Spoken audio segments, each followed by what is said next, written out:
day, everybody, and I am here at the wonderful Kids Cookery School in Acton, and I'm joined by their head chef, Fiona. Hello, Fiona. Hello, Florence. How are you today? I'm very well, thank you. Oh, very good. Could you tell me just a little bit about what Kids Cookery do in a sentence? In a sentence? Oh my. We teach children from 3 years upwards to cook. That's Marvellous. as quick as it can be. Oh, very good. And what is it we're going to be doing here today, Fiona? We are going to make a Victoria sandwich, Delicious. a cake, and then we are going to make some cheese scones. Oh, what a treat. Now, before we get started, I think there's some things we've got to do, right? Yes, you see, cooking is just like nursing. Before you get started, you must tie up your hair, wash your hands, and put on an apron. So I guess I ought to do that then. Absolutely.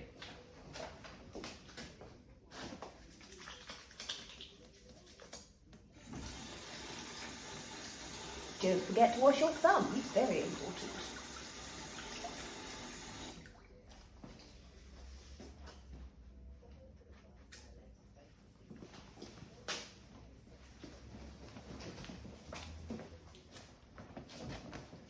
These remind me of the nurses' aprons I made in Scutari Hospital.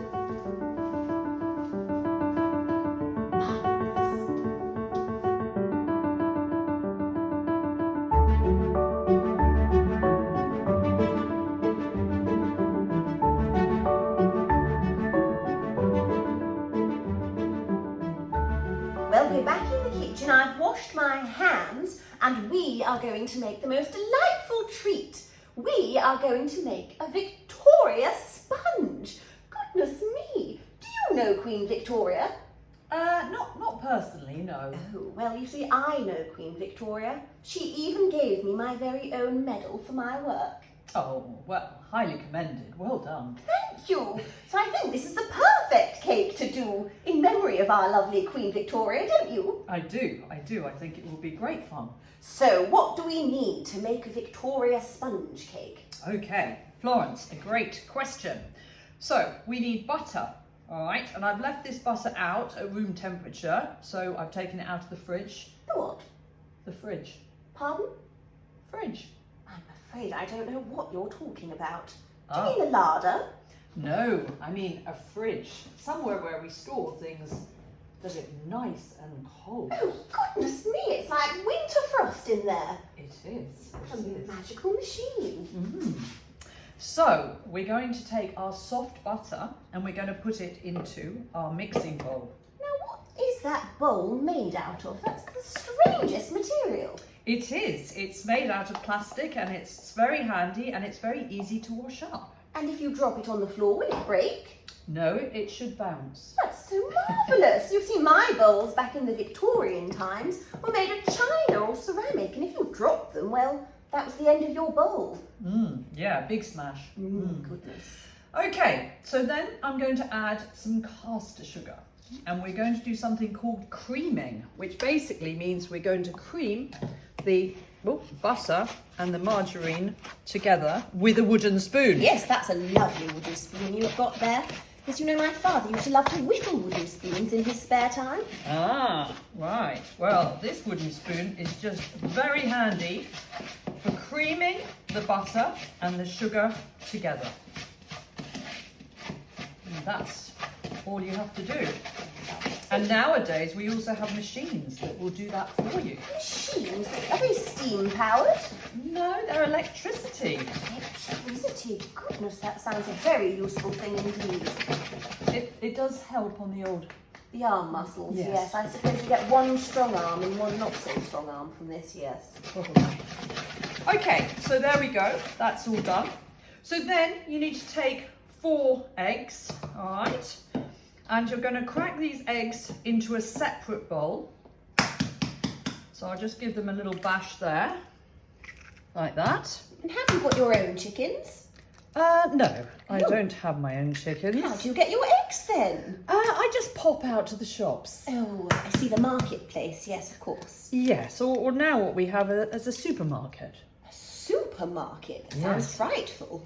Yes, well, it's very handy. It does have everything in it. Goodness gracious. I suppose I could get a new nursing cap there if I wanted. Maybe. So I'm going to whisk up those eggs. Get lots and lots and lots of air in there. So the more air, the better. Like that. Lovely whisking sound there. And then what I'm going to do is, I'm not going to forget...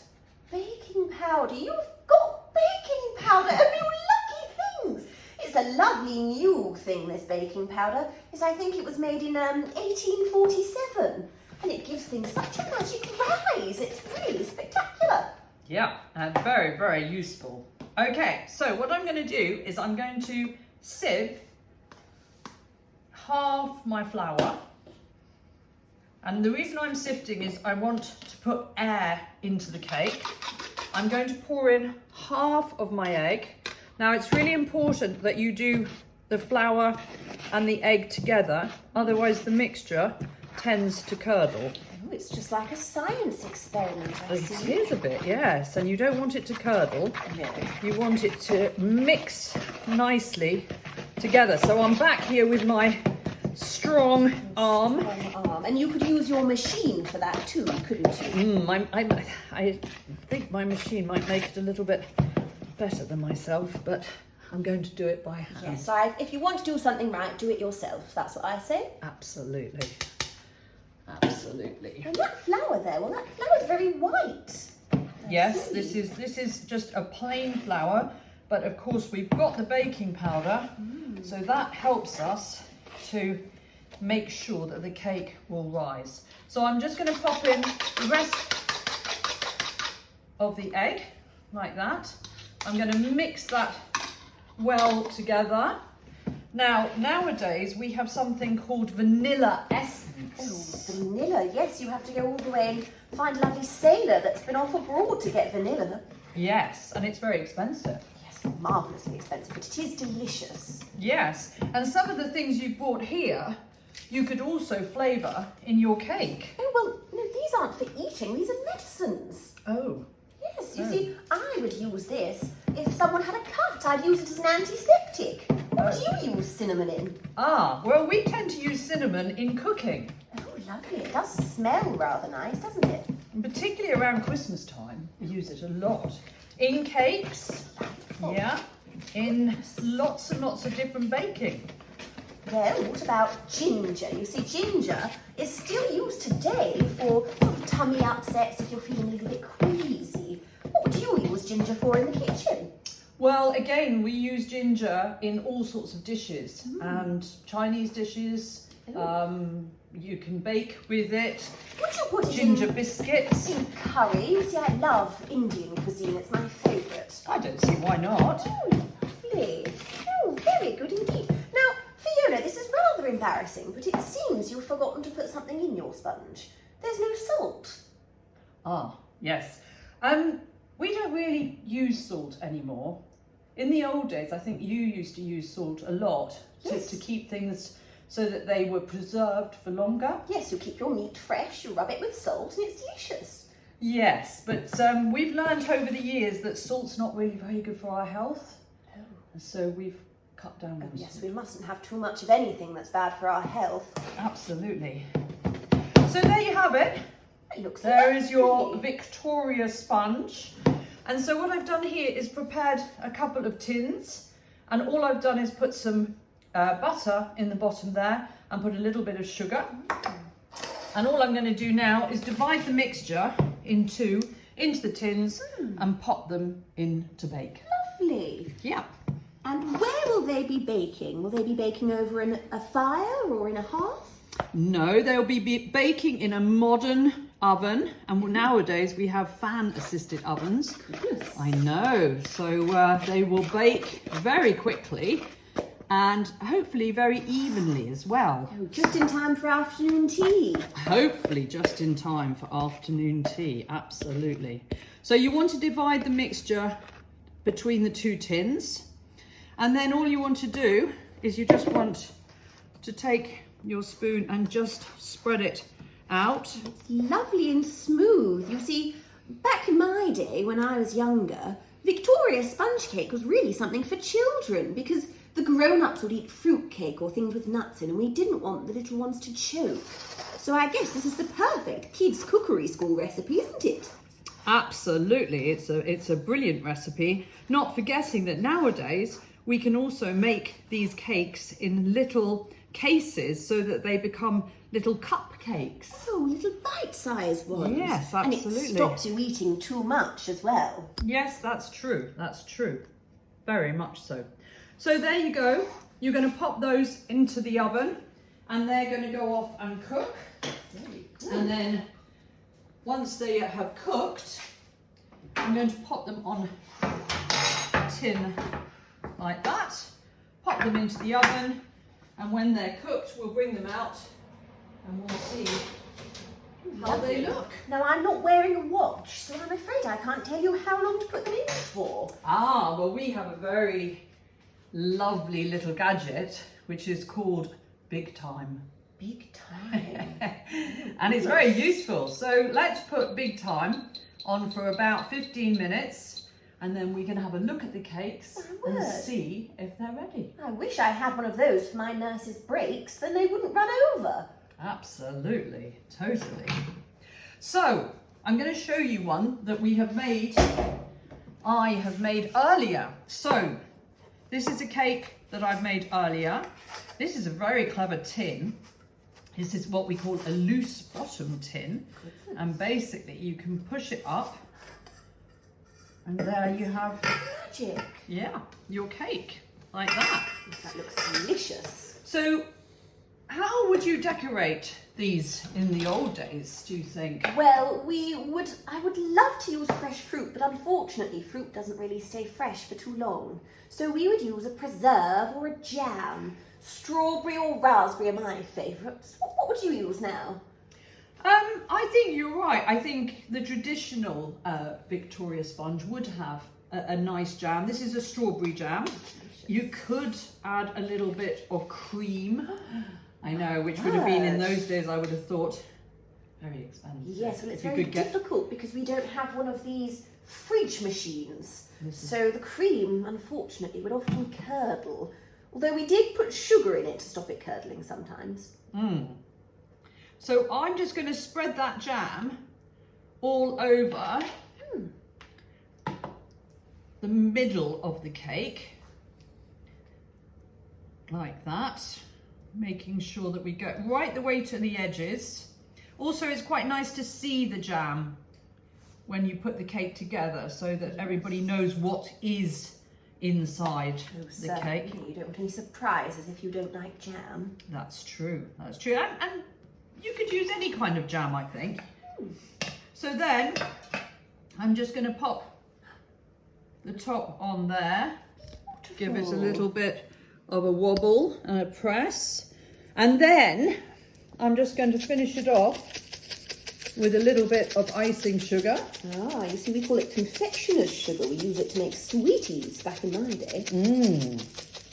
Like that. And then I would probably chill it.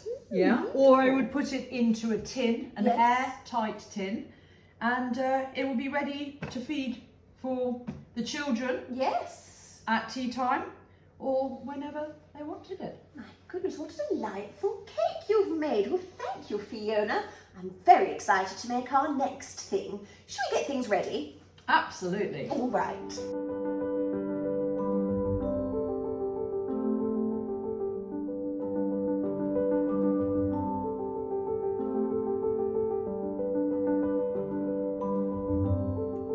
So it's time to make our next thing, isn't it? Goodness me, what is it we're going to be making next? Okay, so what we're going to make next are some savoury scones. Scones. Scones. Yes, scones. I apologise. Yes, we use Scones. the Queen's English, don't we?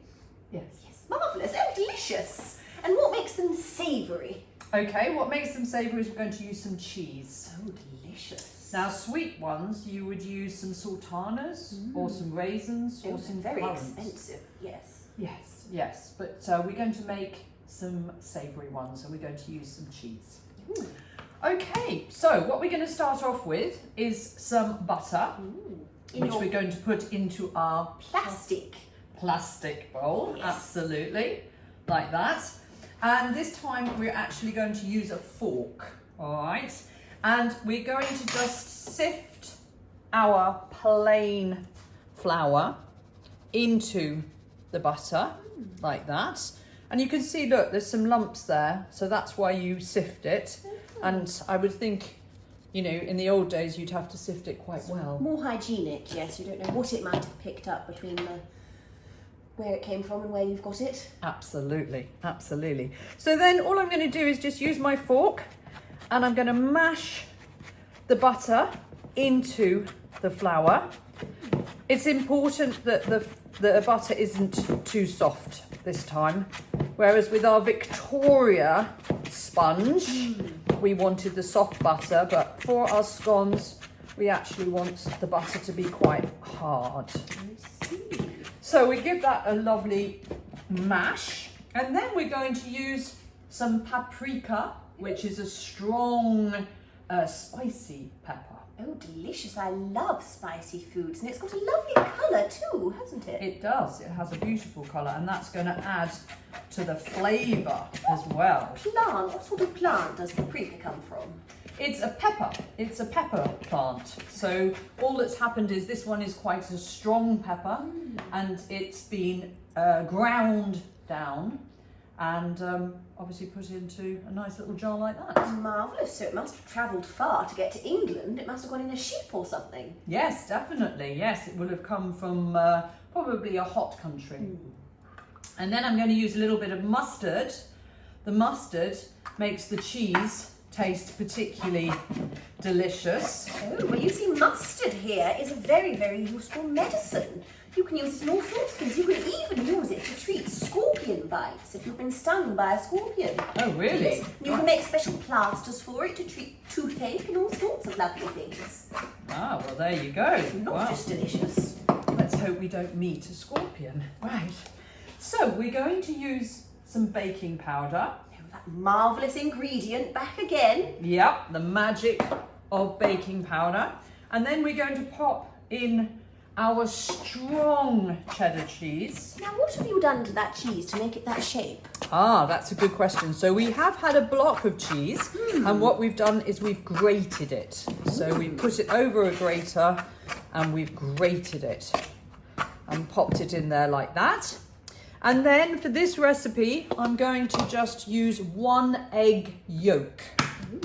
So I'm going to crack my egg, and that's a lovely yolk. Look at the colour on that. Beautiful, yes. It's got a lovely, lovely orange colour to it. And I'm just going to pick that up and pop that into my mixture. Very clever. Give it a little stir like that. So you give that a really good mix. We've got everything we need in there. Now, you could use milk in here. You could use a bit more egg if you wanted, or you could use water. I'm using a bit of water because I've used the egg yolk, and I don't want the mixture to be too rich. I see, yes, I don't want that. It's got cheese in it too. And it's got cheese in it, and I want that lovely cheesy flavour to literally mix in and melt when we bake them off. How delicious. Now, Fiona, I mean to ask you, see, this is your own kitchen, isn't it? Yes. But you're a woman. How? Are women allowed their own kitchens now?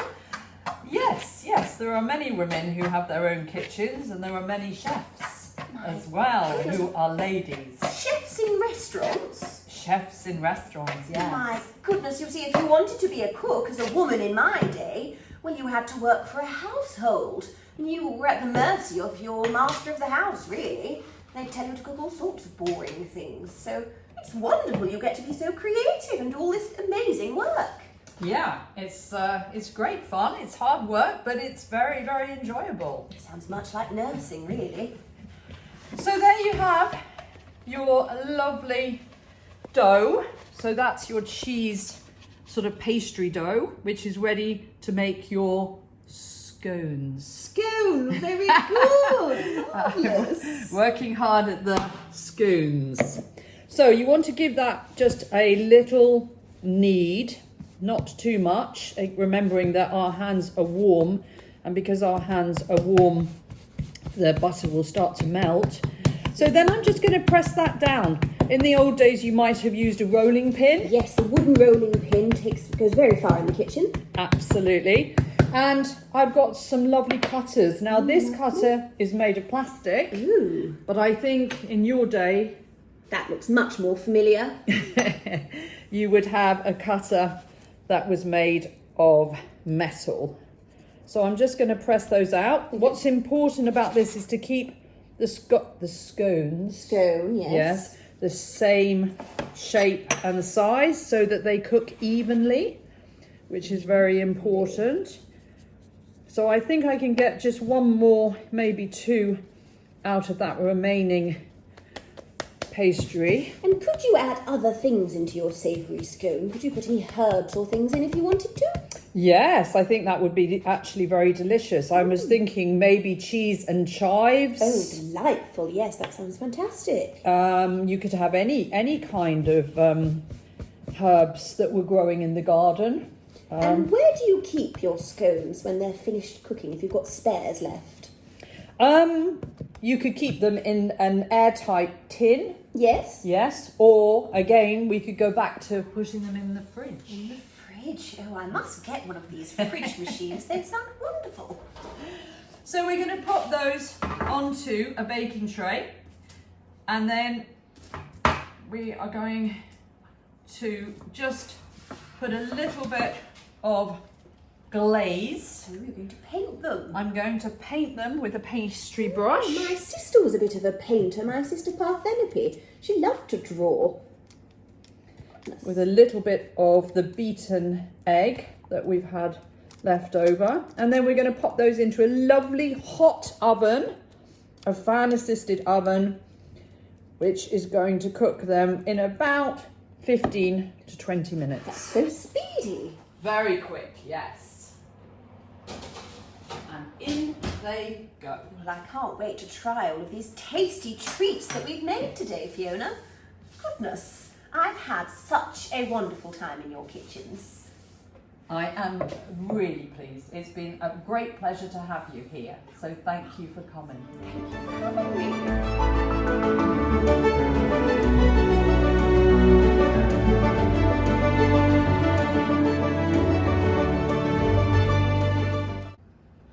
Well, here we are with all of the lovely things we've made today in the kitchens. Goodness me, we've got our cake and we've got... No, what's this here? Oh, that's just a little bit of butter, which I think is rather delicious. And what you do is you just spread a little bit of butter, not too thick, but you know, you've got to Have a enjoy. treat. Absolutely. Delicious. And the Victoria sponge cake and this go really well with... What sort of meal would you eat these with? Oh, I think a tea, an afternoon tea. Oh, goodness, I think, well, should we put the kettle on so we can test these? I think we should. Right, well, we better say goodbye to that lot over there then. So, thank you for joining us, and goodbye! Thank you. Bye.